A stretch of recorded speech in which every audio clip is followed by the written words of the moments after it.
I'm Emily Chang, and this is Bloomberg Technology. Coming up, America's first CEO president versus the country's biggest CEOs. President Trump pulls the plug on his advisory councils as the remaining members move to disband it entirely. Plus, Tencent is reaping the rewards of marrying social media with mobile gaming. We'll break down the Chinese internet giant's second quarter results. And my exclusive and wide-ranging interview with former SoftBank president Nikesh Arora, covering everything from SoftBank's bold investment strategy to his thoughts on Uber and the future of self-driving cars. But first, to our lead. President Trump says he's disbanding 2 advisory groups of American business leaders. This after multiple CEOs stepped down from the boards as Trump faced blowback for failing to sufficiently condemn white supremacists. And new reports that the remaining members of the council had decided to disband. The president made the announcement on Twitter saying, quote, rather than putting pressure on the business people of the Manufacturing Council and Strategy and Policy Forum, I'm ending both. It's a serious turnaround from the tweet he posted yesterday, which read, quote, for every CEO that drops out of the Manufacturing Council, I have many to take their place. Grandstanders should not have gone on. Jobs. For the latest developments on this ongoing story from Washington, we have Marty Schenker, Bloomberg Senior Executive Editor for International Government. Also with me here in the studio, our Editor-at-Large, Corey Johnson. Marty, I got to start with you. Look, these CEOs clearly came to the conclusion they wanted to step down themselves, and then Trump does this. What is your reaction to how this all unfolded? Well, it was a very strange and bizarre scene where you had CEOs trying to jump ship after the ship had sailed. We had broken the news that the advisory council had been was disbanding and was going to inform the White House. Then Donald Trump tweeted his tweet that you showed, and then CEOs continued to resign from a council that was disbanded. But it was a rush to the exits. Businessmen clearly saw it was a vulnerability to associate themselves with these councils. Lots of questions about why some of these CEOs, it took them so long to come to this decision. Larry Summers, former Treasury Secretary, had one opinion on that. He spoke earlier on Bloomberg TV. Take a listen. I think there are some CEOs who fear the president's retaliation against their company if they resign. That's why I advised a number of CEOs who asked me not to join President Trump's councils, because I told them, I think things will happen with good probability that will make you want to resign. The committee ultimately did, though, decide to disband, and we did get a statement from the Strategy and Policy Forum saying, we believe the debate over forum participation has become a distraction from our well-intentioned and sincere desire to aid vital policy discussions on how to improve the lives of everyday Americans. As such, the president and we are disbanding the forum. Marty, what does it mean for President Trump's reputation as our first CEO president that he's lost America's CEOs, and also will there be retaliation against these business leaders? I doubt that very much. I mean, Donald Trump still professes to have a pro-business agenda, tax reform, infrastructure, and that is an agenda that businessmen support. So even if they do not have the symbolic connection with the White House of these councils, if he is able to come up with a tax plan that benefits them and their companies, an infrastructure plan that will boost the economy, you can bet that business people will support it, whether directly standing by Mr. Trump or through lobbying efforts and direct influence on Congress. So they're not disappearing, they're just going away for a while. Now, Corey, it's been interesting to see how various content companies have managed the content that has flooded onto their platforms. Of course, Trump went to Twitter, his go-to platform, to make these announcements. Meantime, Twitter has been censoring hateful content related to this issue. Some of the tweets from David Duke, for example, were censored on Twitter yesterday. What kind of a response are we expecting from these? Well, I think it's interesting to watch these new media companies wrestle with these issues that old media has had to deal with a long time ago, and figure out how to be a platform that opens up speech to everyone and yet shuts down hate speech, and that hate speech has taken such a central point. I'm struck by someone made a comment that there's not more racism, there are more cameras. I mentioned this in the news meeting yesterday, but that we're seeing these voices and we're hearing these voices because of these platforms, because of the proliferation of cameras, on phones and so on. It's not that these things weren't happening before. It's that these things are getting more attention than they did before. And I think Twitter sort of probably wrestles with that internally about how much to allow some speech to happen, even speech that they find distasteful. Now, Marty, you mentioned yesterday the tweets from David Duke, and if we'd hear more from the president, if he'd have to denounce that. We haven't heard any more from the president in terms of the comments that he made yesterday. What are you expecting to happen next? Well, we were on watch to see whether or not there would be any high-level defections from the White House. And as the hours go by, it looks increasingly likely that despite the unsettling nature of the press conference and concerns over some of the highest members of Trump's cabinet and White House staff, it looks like everybody's going to stick in there again. There have been multiple occasions where we thought it was a turning point, and we turned, but there's no difference in the staff or the people serving this president. So I think he's going to stay quiet for a while, but that will be just for a while. Meantime, Corey, also earlier today, he tweeted about Amazon. The president saying Amazon is doing great damage to tax-paying retailers. Towns, cities, and states throughout the U.S. are being hurt. Many jobs being lost. What does he mean, and is he right? He's wrong. Well, there's a dramatic shift happening where consumers are deciding they want to rather shop online than shop in traditional retailers. And it is undeniable that a lot of retailers are having a lot of problems with that, not just because of Amazon, because of e-commerce in general. Amazon's the biggest of the e-commerce companies. But it's also evident that President Trump, when the Washington Post, which is owned by Amazon CEO and founder Jeff Bezos, when the Washington Post runs a tough piece, whether it's a reported piece in the front page of the newspaper about his finances and his tax paying or lack thereof, or it's the really tough editorial the Washington Post ran yesterday about racism, Charlottesville, and President Trump. President Trump responds by slamming Amazon in particular. He did it on the campaign trail, and he's doing it now. The fact is Amazon pays a ton of money in taxes. There was a time when Amazon did everything it could to avoid taxes. They set up fulfillment centers and distribution centers in low-tax environments such as Nevada.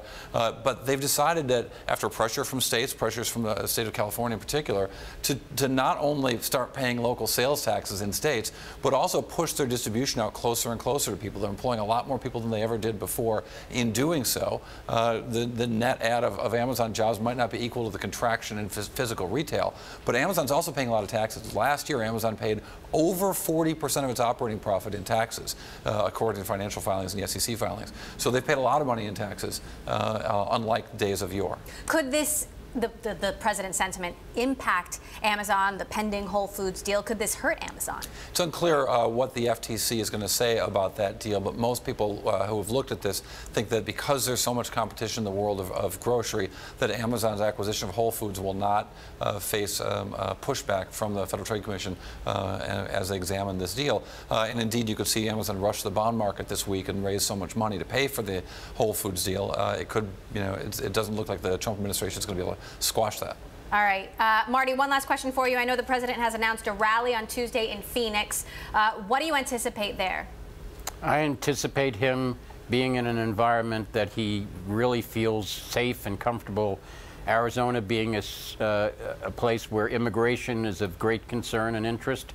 So expect him to double down on his views on the wall and on immigration and to get comfortable with his base. All right, Marty Schenker, our senior executive editor for us there in Washington, our editor-at-large, Corey Johnson, with me here in San Francisco. Moving now to earnings. Cisco's transition into a company that's less dependent on hardware is hurting its overall growth. Cisco predicted another revenue decline as the company tries to remake itself. Sales in the current period may decline as much as 3% from a year earlier. Be sure to catch CEO Chuck Robbins on Bloomberg TV Thursday morning, 9 a.m. New York time, 6 a.m. in San Francisco. Coming up, we'll look further at earnings. Tencent reports record profit in the last quarter thanks to users flocking to WeChat and its hit mobile game. We'll bring you all the details next. This is Bloomberg.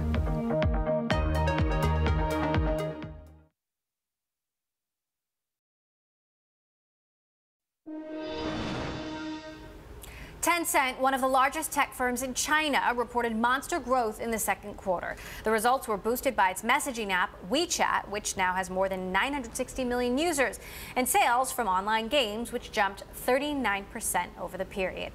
Remember, Tencent shares have rallied around 70% so far this year, making it the second best performer on Hong Kong's benchmark Hang Seng Index. For more, I want to bring in Bloomberg's chief North Asia correspondent, Stephen Engel, with us from Hong Kong. Stephen, good morning to you. What would you pull out in terms of the highlights from this report?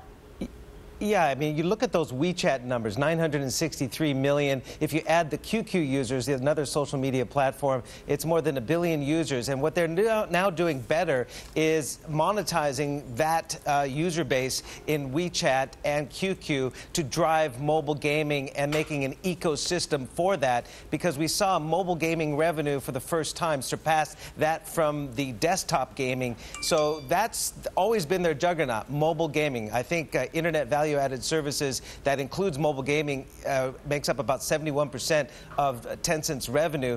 But now it's really moving into mobile gaming because of this massive hit, Honor of Kings, more than 200 million users and growing, 54% of which, I might add, are female. So they've tapped into that clientele, if you will, quite efficiently. So it's a really interesting story, because everybody here talking in Hong Kong is, how can a company this large, you mentioned they're the largest or most heavily weighted stock here in Hong Kong, how can a company that has grown so large still post such incredible numbers, where net income surpassed estimates by 35%, revenue the fastest in 7 years. So, and as you know, Honor of Kings rolling out in the U.S. and Europe later this year, how would you describe Tencent's footprint outside of China? Yeah, I mean, it's still pretty much a Chinese juggernaut. Of course, it's listed here in Hong Kong, whereas Alibaba is listed in the United States. They do want to roll it out to other markets, Honor of Kings, and they say the United States is a potential market. But again, China is the real hotbed, and also of other parts of Asia, South Korea, for mobile gaming or online gaming. The United States might be a little bit harder nut to crack, but they're going to try for it. Now, we've got another big tech player reporting earnings later this week, Alibaba. I know you'll be watching. Yep. What are you looking for? Yep. Yeah, of course, they dominate e-commerce, whereas Tencent is really the big mobile and online gaming juggernaut. Alibaba dominates more than 90% of these e-commerce transactions in China. What I'm going to be looking for is revenue from their other businesses and also international expansion, big in cloud computing and other areas. When are they going to really start getting traction there? This is another juggernaut, of course, Alibaba, but I want to see what they're going to be doing overseas and in these other areas that have been a bit of a drag. All right, Bloomberg's chief North Asia correspondent, Steve Engel, with us from Hong Kong this morning. Thanks so much, Steve, for stopping by. Coming up, our conversation with former SoftBank president Nikesh Arora, who was once tapped as heir apparent to the SoftBank empire. He joins us for a wide-ranging exclusive interview on SoftBank's investment strategy, Uber's leadership, and what he plans to do next as one of tech's most prominent free agents. This is Bloomberg.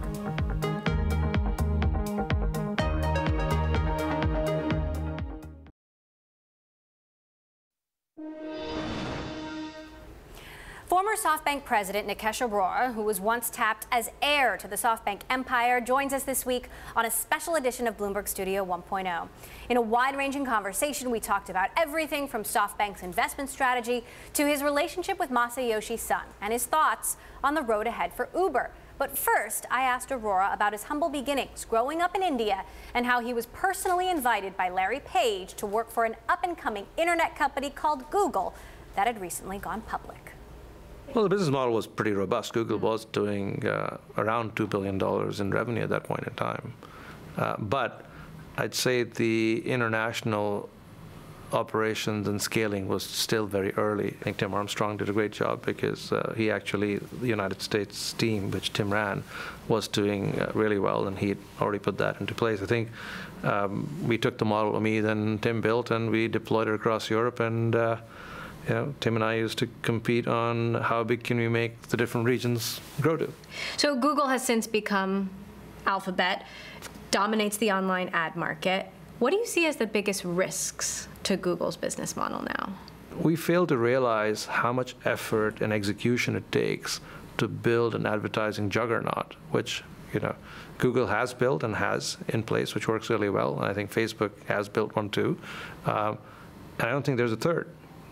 And I don't think there is a third platform out there which has the scale to be able to build what Google and Facebook have built. So I think we're going to see more and more concentration at Google and Facebook in the advertising space, and I think that's not going away soon. So would you say it's a duopoly? And is that okay? It's a duopoly, yes, for now. There are many other players who are relevant in the advertising space, both in offline and online, whether it's going to be a Snapchat or Twitter or Pinterest in the future, or some of the traditional players who are actually doing a phenomenal job of transitioning from offline to online. So I think there'll be many players in the space, yes. But for the foreseeable future, will Google and Facebook be the largest two players? Yes. Do you think there ever will be a third player and a third company that takes a third of that pie? I think it's going to be hard, but I do think that there will be a collection of companies which amongst themselves might command as much advertising share as Google or Facebook does, but it won't be one third company, at least for now. Roger McNamee, who invested in Google and Facebook early, just wrote an op-ed in USA Today saying, quote, "I'm terrified by the damage being done by these internet monopolies. Like gambling, nicotine, alcohol, or heroin, Facebook and Google, most importantly through YouTube, produce short-term happiness with serious negative consequences in the long term. The fault lies with advertising business models that drive companies to maximize attention at all costs, leading to ever more aggressive brain hacking." How do you respond to that? Every marketer's dream is to try and get you to passionately love their brand. And I don't think it's any different in wanting that passion translated, whether you're doing online advertising or whether you're doing offline advertising. Now,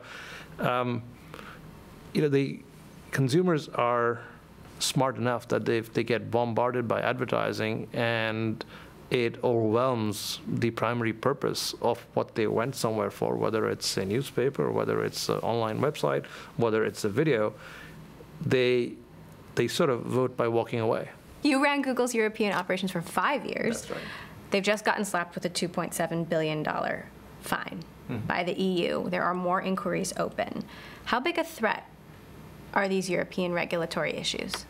I don't think they're a serious threat to Google's long-term business. Google is a phenomenally innovative company which works in so many different products that we all use. I don't think that any one conversation is a long-term threat. If some conversation requires them to modify certain things for the future, that's between them and the regulatory authorities. But I think, broadly speaking, Google is innovating in so many different areas and it's more of a technology company that's constantly innovating than a company that has got one particular track that they're going to get trapped on. Now, when it comes to Facebook, Amazon, Apple, Microsoft, what do you think is the biggest threat to Google? I don't think about threats to Google since I don't work there anymore. I think all these three platforms have tremendous power of distribution. And whenever they introduce new services or new ideas, they can deploy that to 1 billion or 2 billion people around the world. That's huge. There has never been a platform which allows you to touch 1 billion or 2 billion people in a reasonably frictionless fashion. Do you think Google can ever catch up to Amazon in the cloud? There's a very interesting notion we seem to perpetrate. We all seem to want to talk about winners and losers. And we seem to think like when there's a winner, there's got to be a loser. And I think it's perfectly fine for multiple companies to exist in a space and do really well. I think we're so early in the journey of the cloud that in 10 years from now, you'll see that all the early sort of leads will normalize to some degree. If you look back and see the thousands of companies who have not even initiated their transition to the cloud, they eventually will have to end up there at some point in time. So I think we're so early that it won't matter. All of these companies are making a big bet on original content. Is that a smart bet? Will it put too much of a dent in margins? I'm not sure that this huge move by large companies to go into original content is going to result to a whole lot. A lot of money gets spent in content. So yes, if you're willing to make a bet which Netflix is doing, in the billions of dollars a year, and make a business out of it, yes, you might get somewhere in disrupting traditional content players. Eventually, this will converge around one or two large players, and there I think you should not underestimate the platforms. And the platforms, as we discussed, are Facebook, Amazon, Apple, and Google. So as long as they can figure out a mechanism that they can use their platform to distribute content and allow the content creators and content providers to make a fair share in that process, I don't know how much all of them need to get into original content. This hour, we will have much more of our exclusive conversation with former SoftBank President Nikesh Arora, including his outlook on self-driving cars and the future of automation. And a feature I'd like to bring to your attention, our new interactive TV function. You can find it at TV Go on the Bloomberg. You can watch us live. If you miss an interview, you can go back to it. You can send our producers a message, play along with the charts that we show you on air. This is for Bloomberg subscribers only. Check it out at TV Go. This is Bloomberg.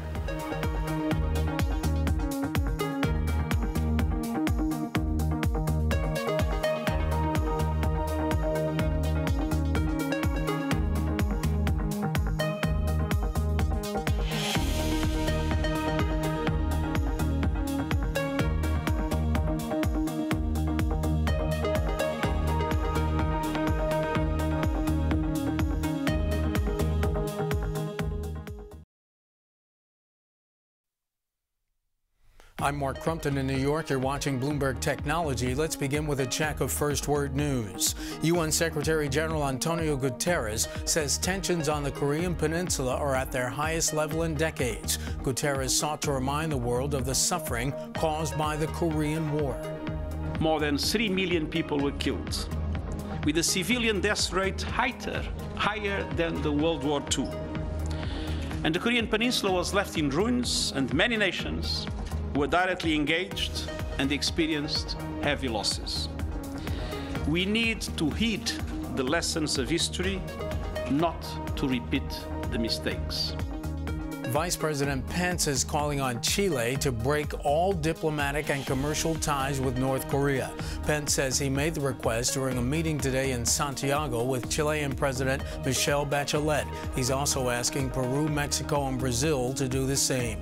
U.S. Trade Representative Robert Lighthizer says President Trump, quote, is not interested in a mere tweaking of a few provisions of NAFTA. Lighthizer's comments came as talks to rework provisions of the trade pact began in Washington. I'm Mark Crumpton. This is Bloomberg. It's just after 5:30 p.m. here in New York, 7:30 Thursday morning in Sydney. My colleague Paul Allen has a look at the markets. Paul, good morning. Good morning, Mark. Well, we're seeing ASX futures 0.2% higher, with a surge in base metal prices likely to see miners performing well on the index today. And there's another absolute raft of earnings out, including from Wesfarmers, Telstra, the telecommunications provider, and gold miner Evolution, just to name a few. We're also going to be keeping an eye on the Australian dollar today, which may move on the always unpredictable unemployment figures out of Australia. They're estimated to hold steady at 5.6% for the month of July, but as I say, these are unpredictable numbers. We will be watching to see if this trend towards full-time employment over part-time employment does continue. Over in Japan, Nikkei futures looking a little weaker as the market there waits on the trade balance for July. That's likely to rise to about $1.7 billion US. The rise in exports likely to outstrip a corresponding rise in imports. And over in Hong Kong, we'll be closely watching Cathay Pacific. The airline on Wednesday reported a first-half net loss of $262 million after the bell. That is Cathay's worst net loss in 20 years. Cathay says it has no plans, however, to introduce a budget service to try and turn things around. It's instead going to focus on improving services, renovating airport lounges, and improving the overall experience for its existing customers. So we'll check out that stock when it opens. I'm Paul Allen in Sydney. More from Bloomberg Technology next.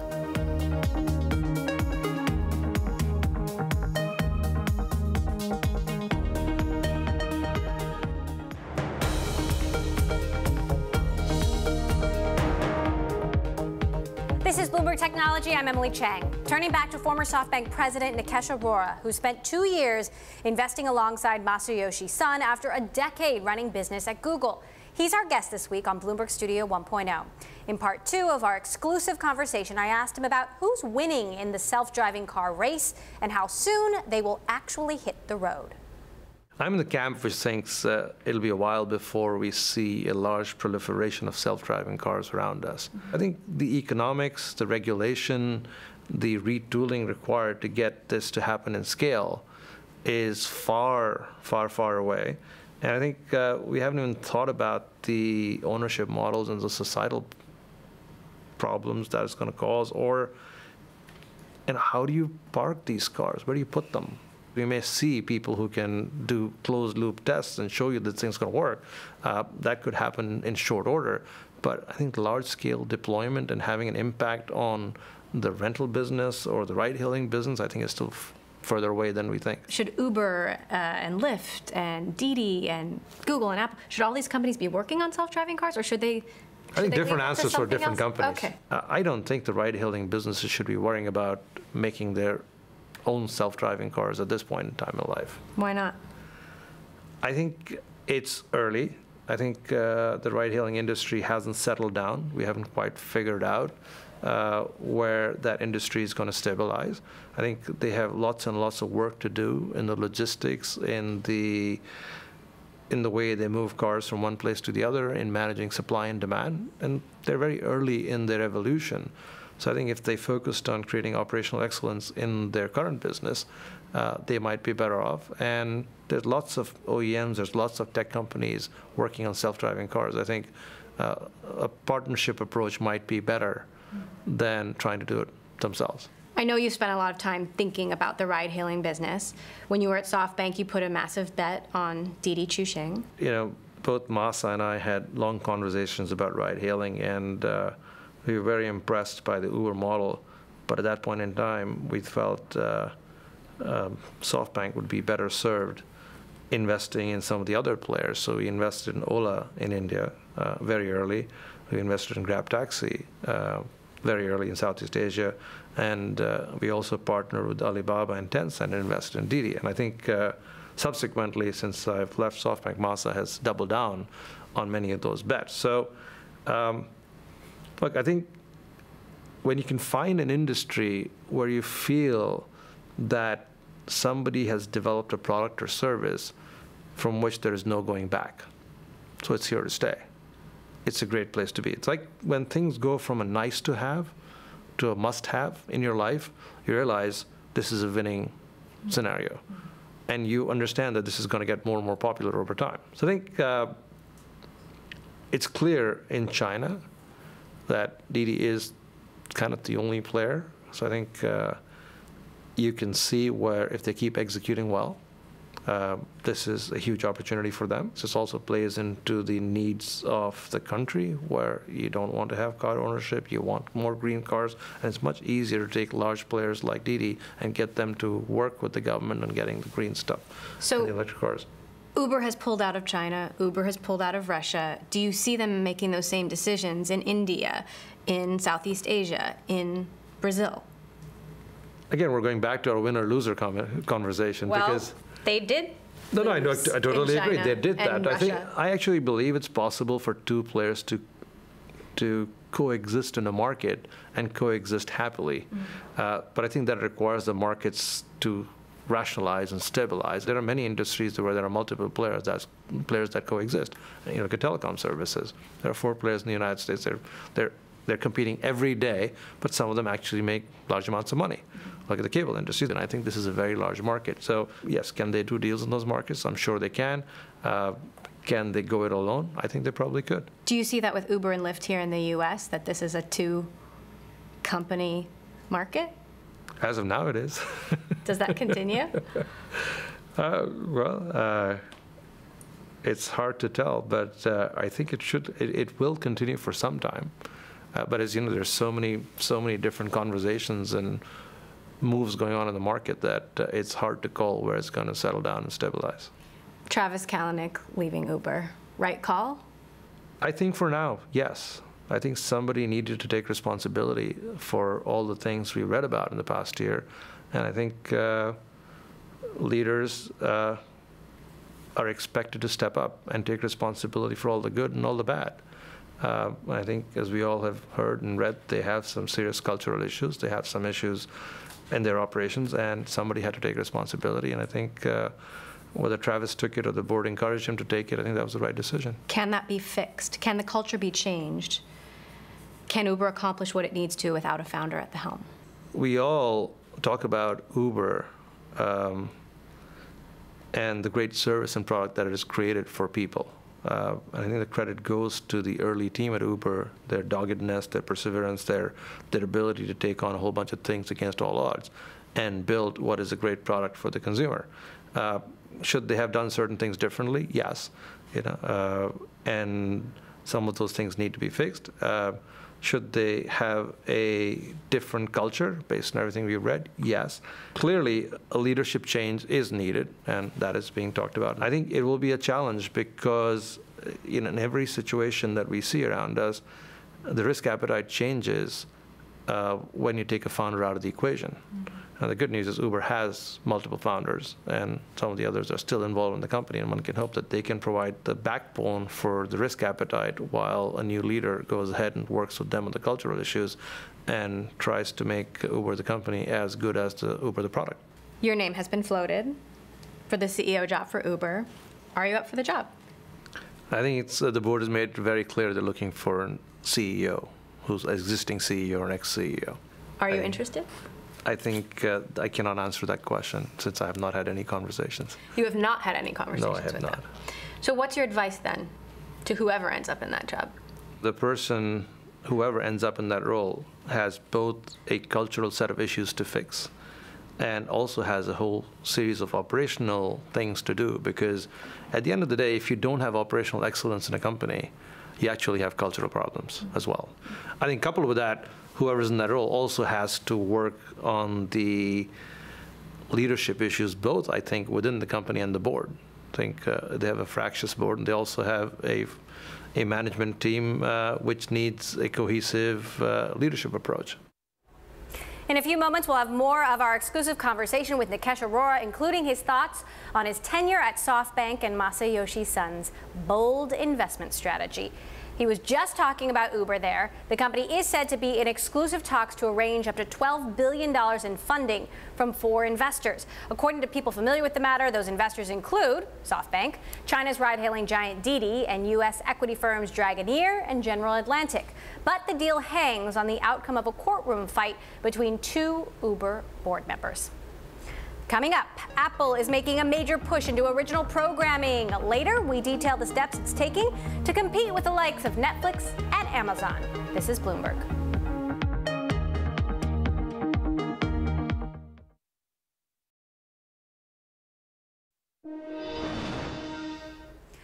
More now of Bloomberg Studio 1.0 and my exclusive conversation with former SoftBank president Nikesh Arora, who led their investment in Didi Chuxing, the China-based ride-hailing giant. In part 3 of our interview, I asked Arora about why he left SoftBank and CEO Masayoshi Son's bold investment strategy. He just wants to do bigger, bolder things, and he's an amazing optimist. He looks at he has a 300-year vision or a 50-year vision. He doesn't do things in 3 months, 6 months, 9-month thought processes. He's found some partners who he's working with to give him access to a huge amount of capital, and he's out there busy sowing the seeds for creating this cohesive information revolution. That's what I can see from where I stand. You were the heir apparent. You were supposed to succeed him. Yes. What happened? I think when he and I got together, we had an amazing 2 years, and we saw eye to eye on many things. In his life, when he turned 60, he was going to take a back seat and be more chairman-like and find a CEO to perpetrate his legacy and the legacy of SoftBank. So when he and I met when he was 57, he said, you know what? After a year of us being together, he said, I think you would make a great successor. I said, great. As it came closer to him turning 60, I think sometime this month, he realized that he wasn't done, and as is evident from the last year, he seems to have renewed energy, and he definitely wants to see this this information revolution through with all the investing that he's doing. So there were some shareholders that complained about you, said you had a conflict of interest, said you were overpaid. Did that play any role in you leaving? Did you ever get to the bottom of who was behind that? No, we never got to the bottom of who was behind that, but the board established an independent committee which looked at everything. They found no issues, there were none, so there was nothing to look at. And Masa was very, very supportive throughout the entire process. He tried to explain to people in the company that, when you hire people from Silicon Valley, you have to pay them what they get paid in Silicon Valley. So that's where we are. Are you still involved in SoftBank at all? Are you still advising them? No, I got done with that last month. So then, from the outside, I know you're supportive of the risk-taking, but can he really take these risks? Well, I think he has the capital. He knows that some of them are going to work really well, and some of them are going to fail spectacularly. I think he believes he will do well, and his track record speaks for himself. SoftBank is now, and Masa are potentially behind a T-Mobile merger with Sprint, which SoftBank owns. Is that a good idea? And what does it mean for consumers? Do we need 4 operators in a capital-intensive industry where people are sucking down more and more bandwidth and want access anywhere and everywhere for everything that they do? Maybe not. And that's a question for the regulators, but I think 3 players in that space would be perfectly fine. Now, whether the regulators allow that to happen, whether Masa and Deutsche Telekom can get to a deal, is open for you to speculate as much as I can. You led the way for SoftBank to invest in India, including the investments in Snapdeal. Some of the deals there are now in trouble. Yeah. Were those bets wrong, or would they be doing better if you were there? I think it's fair to say that the euphoria in the Indian tech space was driven by the huge success we saw of the various companies going public in China. I said, wait, if China can be so successful with over 1 billion people, maybe we should be concentrating on India as well, because this could very well be the next market to explode in a good way. And we should be investing there. So I think valuations got run up in that market in the spaces where you'd seen success in China. Not so much in the ride-hailing space, because Masa was early, but in the e-commerce space with Flipkart and Snapdeal. I think the part which people did not factor in is that Jeff Bezos decided that he did not want the same fate in India that he had had in China. And when Jeff decides to come in and invest billions of dollars into a market, now you have one very well-funded player who has the technology and the expertise from around the world to really execute in a space. I think, as you can see, Flipkart has generated the resources to do so, and Snapdeal was unable to in the process. So that Snapdeal ended up with a similar backer who wanted to give them billions of dollars to go do it. I don't think it's clear right now who's going to win in the long term in the e-commerce space in India. But I think, as we've all learned, one has to be cautious betting against Jeff Bezos. There's global and political uncertainty right now. There are news scandals coming out of Washington every day. Should that impact investments, global tech investments? We've always had different kinds of uncertainty in the market, which change people's outlook in the short term. And that causes times of overinvestment and times of underinvestment. Many people have not made money in times of overinvestment when valuations are high, and it's hard to find things to invest in because everybody wants to invest in them. But it's been established again and again that when money is scarce and there's a lot of things to invest in, people are investing, you will make a lot of money if you take a contrarian bet. So right now, if you find great opportunities, I would not worry about the uncertainty. Although I seem to think the uncertainty is not impacting valuations based on the way the stock market's moving and the private valuations are. Part of my wide-ranging conversation with former SoftBank president Nikesh Arora there. Coming up, Apple is said to be throwing down the gauntlet with a big-time investment in original programming. But with other tech giants already investing, will it be too little, too late? We'll discuss next. This is Bloomberg.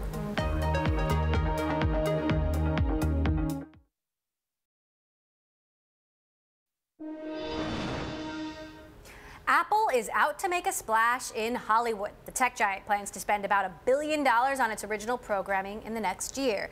This according to people familiar with the matter. The company is creating a new LA-based team and recently hired 2 top Sony TV executives to lead the effort.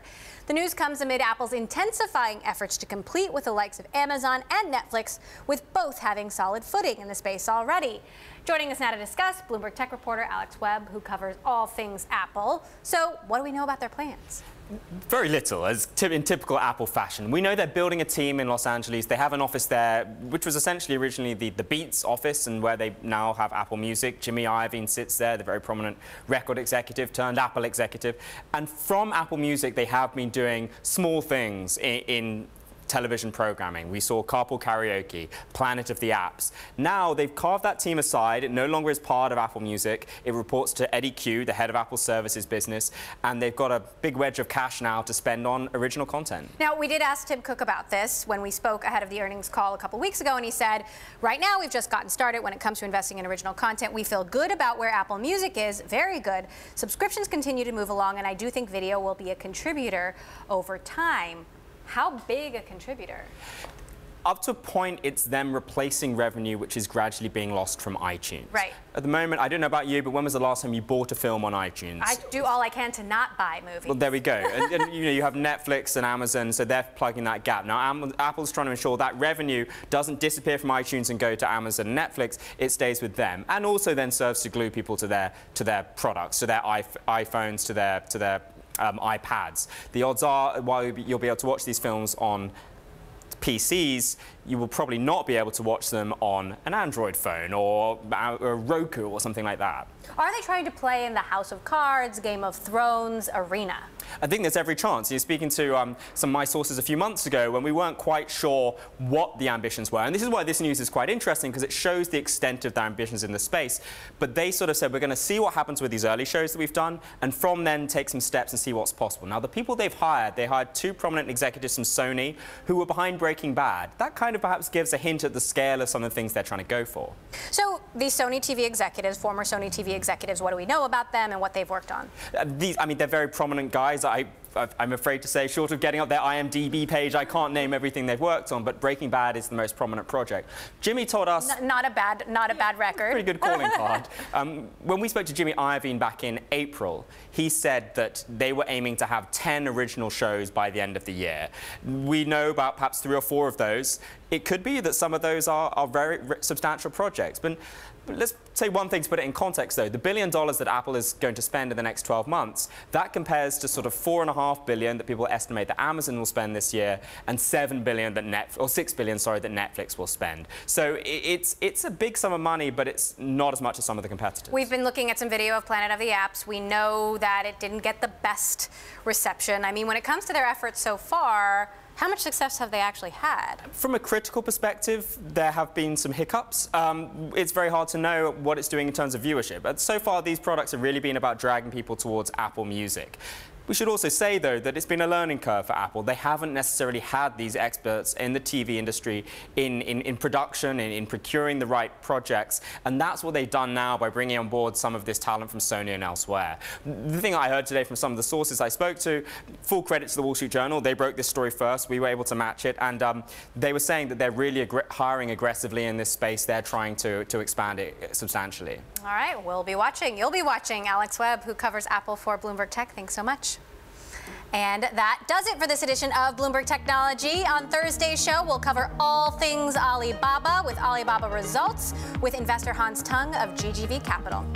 And a reminder, we are live streaming on Twitter. Check us out at Bloomberg Tech TV, weekdays 5 p.m. in New York, 2 p.m. in San Francisco. That's all for now. This is Bloomberg.